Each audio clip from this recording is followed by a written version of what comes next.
하나님께서 아브라함에게 너의 자손이 큰 나라를 이룰 것이라고 약속을 하셨습니다. 그런데 그렇게 되려면 일단 아이가 있어야 되잖아요. 그런데 80대 중반이 되었는데 아이가 없습니다. 그래서 아내 사라가 여보 나한테 그 이집트에서 온 여종이 있는데 이 여종을 통해서 아이를 낳읍시다 그렇게 말합니다. 그러니까 또 아브라함이 그럽시다 그럽니다. 이게 혹시 하나님이 주시는 방법인가 그렇게 생각했을지도 모르겠습니다. 그래서 사라의 여종인 하갈이 아브라함에게 가게 되었습니다. 그런데 여기서 문제는 아무도 이 정작 하갈의 의사를 물어본 것 같지가 않습니다. 그 앞뒤에 여러 이야기들을 보면 하갈을 그렇게 배려한 것 같지가 않아요. 성경에서 특별히 여성들이 당하는 고초가 참 많습니다. 그 당시는 남성 위주의 사회였기 때문에 워낙 전쟁이 많습니다. 그러다 보니까 나가서 싸워야 되는 남자들의 목소리가 커지고 여자들이 이렇게 많이 또 희생을 당하고 그렇게 했습니다. 그런 와중에 여성들의 당하는 어려움이 있었는데 사실은 사라도 그런 일이 있었습니다. 이집트에 갔는데 남편을 남편이라고 말하지 못하고 그 왕 파라오의 후궁이 될 뻔한 일이 있었습니다. 그 뒤에 그랄이라는 곳에 가서 또 그런 일이 있고, 그러니까 사라 자신도 여성으로서 그런 어려움을 당했는데 또 그런 마음으로 자기의 여종인 하갈도 배려했으면 참 좋았을 텐데 그러지를 않았습니다. 하갈도 비록 여종이지만 또 젊은 여성으로서 꿈도 있었을 것이고 자기 인생의 계획도 있었을 터인데 이렇게 하루아침에 큰 일을 마주치게 되었고 별로 선택의 여지도 없었던 것 같습니다. 어찌되었든 하갈이 아브라함에게 가서 아이를 낳게 되었습니다. 아들의 이름은 이시마엘, 하나님이 들으심이라는 뜻입니다. 이 이름을 바로 하나님께서 지어주셨습니다. 그래서 사실 이 가정에 좀 아침 드라마 같은 상황이 벌어진 것입니다. 남편과 아내 그리고 여종이 있고 또 그 아들이 있고 이렇게 조금 그렇게 편하지만은 않은 그런 관계가 형성이 되었습니다. 그래도 이 아들 이시마엘은 잘 자라났습니다. 사람들은 그가 후계자가 될 것이라고 말합니다. 아브라함에게 종들이 굉장히 많이 있었거든요. 그러니까 그 종들은 이 자라나는 아이를 보고 이 아이가 자라면 나중에 우리의 주인이 될 거야 하면서 많은 관심을 기울였을 것 같습니다. 잘 보이려고 오며 가면서 사탕 하나 쥐어줬을지도 모르겠습니다. 그렇지만 이 아이가 아빠의 사랑은 잘 받지 못했을 것 같습니다. 아브라함의 입장에서는 86세에 낳은 아들이니까 첫 아들이거든요. 그러니까 얼마나 귀하겠습니까? 안아주고 싶겠지만 또 상황이 그러한지라 그렇게 가까이서 사랑 표현도 못했을 것 같고 그저 멀리서 바라보기만 하지 않았을까 생각이 됩니다. 아빠의 사랑은 충분히 받지 못했을 터이고 그러니 이 아들은 엄마랑 더욱더 각별한 사이가 되었을 것입니다. 그래도 미래에 대한 소망을 가지고 이 모자가 살아가는데 어느 날 이 모든 것이 하루아침에 이제 바뀌게 됩니다. 바로 사라가 드디어 아들을 낳게 되었죠. 아브라함이 100세 때에 아이를 낳고 이름을 이삭이라고 지었습니다. 그 뜻은 웃음, 부모님에게 웃음을 줬다 해서 웃음이라는 뜻의 이삭이라는 이름을 가진 아들이 태어났습니다. 사람들이 모두 기뻐하고 즐거워합니다. 그때 사라의 나이가 90세거든요. 90세 된 사라가 첫 아들을 안고 있으니까 사람들이 얼마나 보기에 즐거웠는지 또 기뻐했는지 모릅니다. 다들 축하하고 잔치를 벌입니다. 그런데 아무도 이제는 더 이상 이 여종인 하갈과 그 아들에게 관심을 두지 않습니다. 갑자기 모든 사람들이 멀어진 거예요. 이때 이시마엘의 나이가 13살, 14살이거든요. 한참 예민한 사춘기에 딱 들어갈 그 때인데 그만 온 세상 사람들이 자기들을 더 이상 이제 가까이 하지도 않고 관심도 보이지 않습니다. 그 중에 혹시 어떤 사람은 놀렸을지도 모르겠습니다. 이제 넌 더 이상 아무것도 아니야. 이렇게 심한 말을 하는 사람이 혹시 있었을지도 모릅니다. 참 그 아이의 어린 티네이저 아들에게는 참 가혹한 현실이었을 것입니다. 그래도 다른 선택이 없이 그 집에서 계속 지내는데 좀 몇 년의 세월이 흘렀습니다. 그 이복 동생인 이삭도 조금 자라났습니다. 9절의 말씀을 보시겠습니다. 9절에 사라가 본즉 하갈의 아들이 이삭을 놀리는지라 이렇게 되어 있습니다. 그런데 여기에 원래는 이삭을이라는 이 목적어가 없습니다. 영어 번역에도 보시면 그런데 그냥 이 하갈의 아들이 놀리고 있었다 이렇게 되어 있습니다. 이 놀린다는 이 단어가 사실은 이삭, 웃음, 그 단어에서 파생된 단어입니다. 웃음. 그래서 놀리다, 즐기다, 놀다 뭐 그런 뜻입니다. 그러니까 이 구절 본문만 딱 떼놓고 보면 사실은 이 아들이 그냥 혼자 놀고 있었을 수도 있습니다. 그 해석도 가능해요. 그런데 앞뒤 문맥을 보면서 아마 이삭을 놀렸을 것이다 그렇게 짐작을 하는 것인데, 그래도 나이가 티네이저거든요. 한참 반항기 많은 좀 그런 아주 혈기왕성한 그 나이고, 그런데 이 이복 동생은 아주 조그만 아직 어린 아이고 놀려봤자 얼마나 놀렸을까 그런 생각은 드는데, 이 본문에서 뭐 정확히 알 수는 없지만 사라가 보기에는 이것은 도저히 참을 수 없다 그런 상황이 되어버린 것이지요. 10절에 보시면 사라가 아브라함에게 말합니다. 이 여종과 아들을 내쫓으라. 종의 아들은 내 아들 이삭과 함께 기업을 얻지 못하리라. 쫓아내라 그럽니다. 이게 인간적으로는 이해는 됩니다. 왜냐하면은 이게 훗날을 생각해 볼 때에 비록 아무리 마음에 좀 정은 있어도 이 부모가 나중에 다 돌아가시고 나면 나중에 아이들이 장성해서 싸움이 벌어질 수가 있거든요. 그 일을 미리 예방하기 위해서 아예 지금 쫓아내라 이렇게 말합니다. 그리고 기업을 받지 못하리라 말합니다. 이것은 조금 지나치지 않았을까라는 생각은 듭니다. 나중에 사라가 죽고 아브라함이 또 후처를 맡거든요. 그래서 아들 6명을 더 낳습니다. 이 다른 아들들한테는 다 재산을 나누어 줘요. 그래서 멀리 보냅니다. 그래서 어려움이 없도록 하는데, 이스마엘 이 첫 아들에게도 사실은 그랬어야 하지 않나, 재산을 그래도 어느 정도는 나누어 줘서 멀리 가서 살게 했어야 하지 않나 그런 생각이 들기는 합니다. 사라가 그동안 마음에 힘들었던 것도 많이 있고 그런 것들이 있어서 그랬다고 생각은 되지만, 아무튼 아무 재산을 나눠주지 않고 그냥 쫓아내어라 그렇게 했습니다. 아브라함도 걱정이 되었지만 결국 그렇게 했습니다. 14절에 보시면은 아브라함이 아침에 일찍 일어나 떡과 물 한 가죽 부대를 가져다가 하갈의 어깨에 에워주고 그랬습니다. 물이 아시다시피 굉장히 무겁거든요. 한국의 군인들이 군장이 한 20kg라 그러면 약 5갤런입니다. 5갤런 무거워요. 여러분 못 들고 들어도 오래 못 갈 겁니다. 그런데 하갈 이 여성의 어깨에다 메어주고 광야로 보낸 거니까 물을 얼마나 많이 짊어질 수 있었을까, 많이 못 들었을 겁니다. 하다못해 나귀라도 한 마리 보내지 그런 생각이 들어요. 그 나귀 등에다가 짐을 싣고 보내지, 그렇게도 하지 않고 그냥 어깨에다가 떡 메어서 보내버렸습니다. 그래서 하갈과 그 아들이 브엘세바 광야에서 방황하였다. 브엘세바는 남쪽입니다. 이집트에 가까운 그쪽 광야거든요. 제가 옛적에 애리조나주 피닉스에 간 적이 있습니다. 10월 달이었습니다. 10월이라도 쨍쨍하거든요. 피닉스가 불새라는 뜻이잖아요. 도시의 이름이 왜 불새냐 가서 알았는데, 10월 달에 좀 산책을 해볼까 하고 바깥에 나갔다가 5분 만에 들어왔습니다.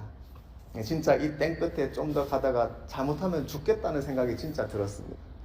광야를 걷는다는 것, 그런데 이 광야는 사람도 아무도 없고 물도 없고 그냥 이 어머니와 아들 2명만 걸어가는 겁니다. 그러니까 사실 얼마나 불쌍한 상황인지 모르겠습니다. 사실 우리들의 삶이 이 나그네의 삶입니다. 유리하는 삶, 그죠? 이방인의 삶, 이것이 원래 신앙인의 삶으로서 맞습니다. 그죠? 그런데 우리들은 이 땅에서 자꾸 안주하려고 합니다. 왜 그런 옛날에 복음성가가 있지 않습니까? 죄 많은 이 세상은 내 집안이네. 그 곡 들어보셨을 겁니다. 나는 이 세상에 정들 수 없도다. 그게 원래 성도의 자세거든요. 이 세상에 정들 수 없도다. 그런 자세로 살아야 하고, 언제라도 하나님이 떠나라 하시면은 짐 싸서 떠나고, 그런 자세가 성도의 삶인데, 때로는 우리들은 이 세상에 정들려고 하고 안주하려고 하고, 사람은 그런 마음이 다 있습니다. 그렇지만 이렇게 오늘 하갈과 이 아들이 당한 이 일, 하루아침에 갑자기 떠나야 하는 이 일이 비록 힘들고 어렵지만 사실은 믿는 사람의 원래 이 세상에서의 삶의 태도가 이러하다, 나그네의 삶이다 하는 것을 다시금 생각을 하게 됩니다. 이 모자는 지금 광야에서 방황하였고 15절에 가죽부대에 물이 떨어졌습니다. 그 자식을 관목돌 덤불 아래, 옛날 번역에는 떨기나무라고 번역되었습니다. 떨기나무, 그러니까 나무 그늘도 별로 없는 그런 것밖에 없는 광야인 것이죠. 그나마 그런 그 떨기나무 아래에 그 아들을 눕혀 놓았습니다. 물이 다 떨어졌어요. 그래서 이제 아무 소망이 없는, 목숨이 위태로운 그런 상황이 되었습니다. 16절에 보시면 이르되 아이가 죽는 것을 참아보지 못하겠다 하고 화살 한바탕 거리 떨어져 마주 앉아 바라보며 소리내어 우니, 아이가 이제 죽게 된 것 같아서 아이가 기진해서 일어나지도 못하니까 눕혀놓고, 그런데 바로 옆에서 울음이 나니까 아이가 보고 놀랄까봐 그랬던 것 같습니다. 화살 한바탕, 아마 50m 정도, 그 정도 생각하면 되겠습니다. 조금 거리를 두고 떨어져 앉아서 소리내어 울었습니다. 얼마나 큰 소리를 내었는지, 흐느꼈다는 번역도 있고 통곡했다는 번역도 있고, 아무튼 소리내어 울었습니다. 성경에서 울었다는 표현이 처음 나오는 대목이 여기입니다. 사실 아담과 하와가 죄를 짓고 그 이후로 수많은 사람들이 죄와 고통 가운데에서 울었을 것입니다. 그 모든 피 흘림과 눈물이 이 땅에 흘러서 이 땅이 그 저주를 받았습니다.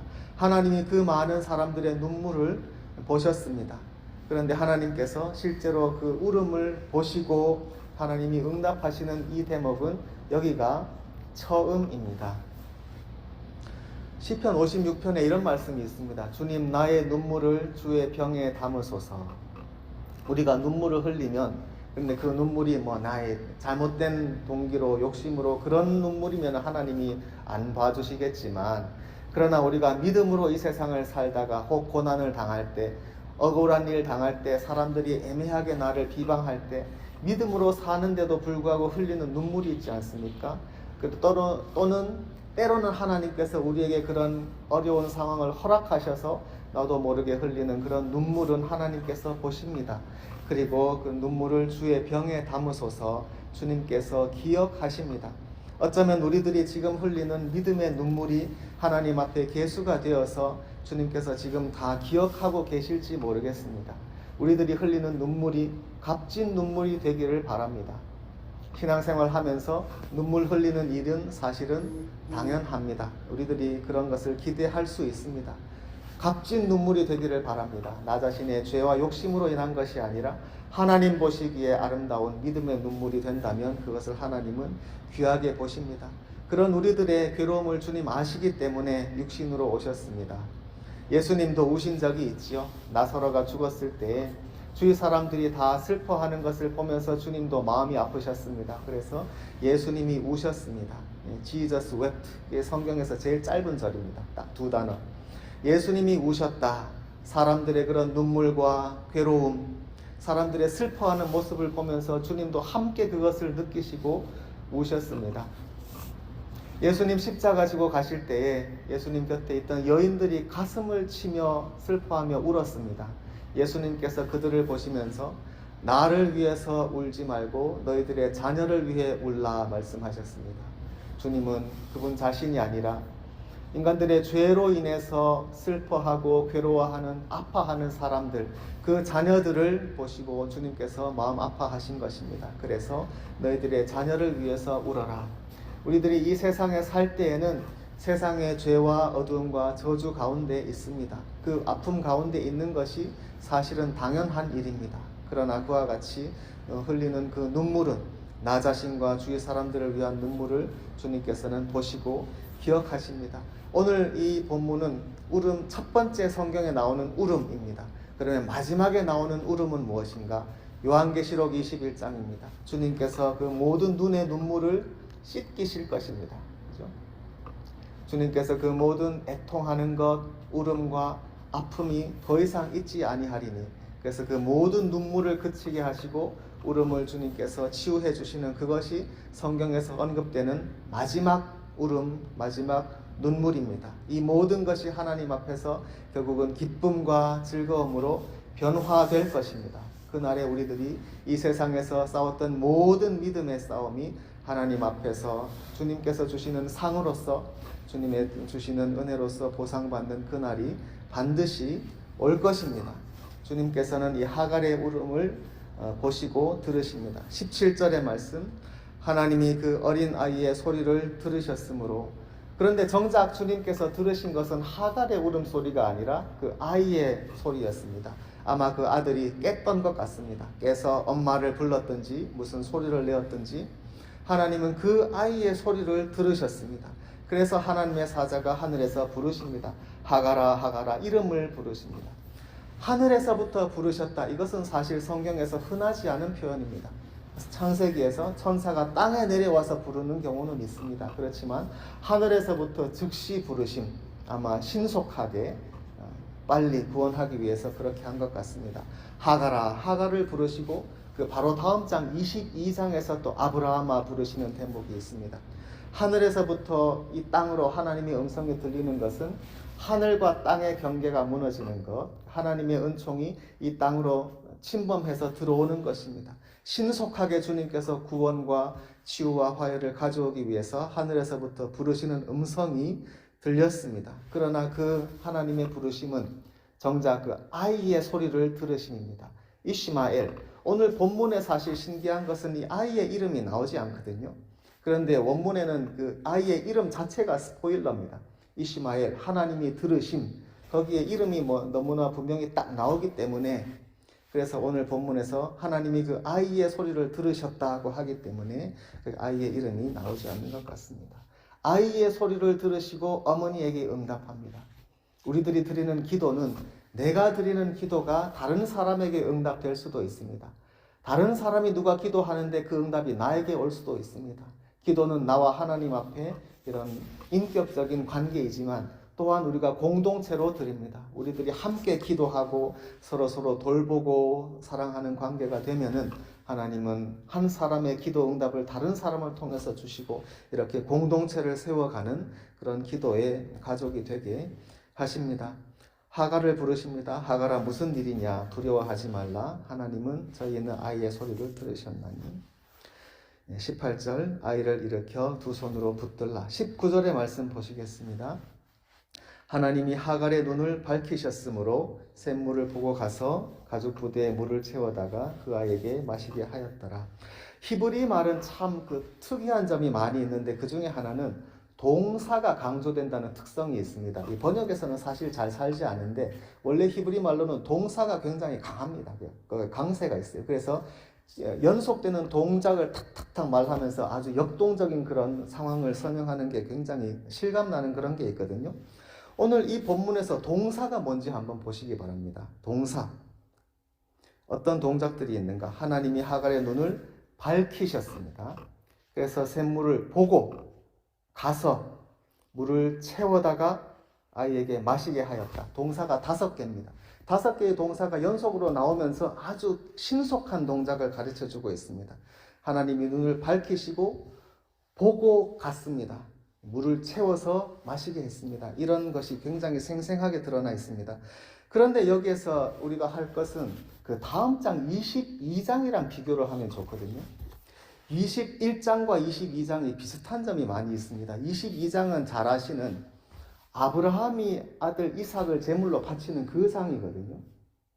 그런데 이 두 장이 굉장히 흡사합니다. 우선 21장에는 어머니와 아들이 광야를 갑니다. 22장에는 아버지와 아들이 산을 올라갑니다. 딱 두 사람만 있습니다. 주위에 아무도 없습니다. 이 어머니의 어깨에는 떡과 물이 실려 있습니다. 아버지는 손에 칼과 불을 들고 갑니다.